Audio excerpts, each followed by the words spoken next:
Boris Johnson's former chief advisor, Dominic Cummings, has said that he would swear under oath that he warned the Prime Minister the party in the Number 10 garden during lockdown would be breaking the rules.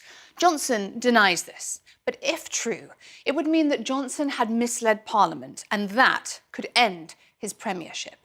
Now, keep in mind, of course, that there's no love lost between Cummings and Johnson since the former left government. But has Johnson ever been fired for lying before? The answer is yes. In 2004, Johnson was sacked for appearing to lie over allegations of an affair when he was an opposition minister.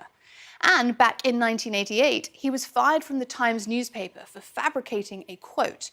And it's a criticism that's followed him throughout his public life.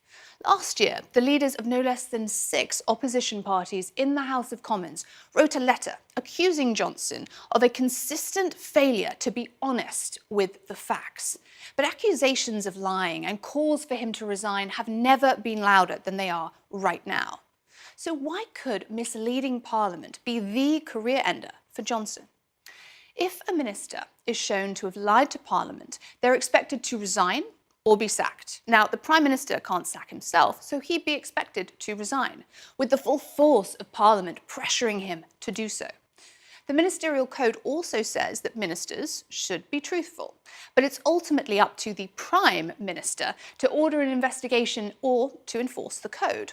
So it's fair to assume that the Prime Minister isn't in a hurry to investigate himself.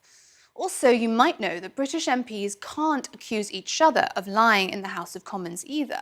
Labour MP Dawn Butler was briefly kicked out of the House of Commons for saying that the Prime Minister had lied to the House and the country over and over again. So it's said that it's easier to punish someone who calls an MP a liar than an MP who might have lied, because that is harder to prove.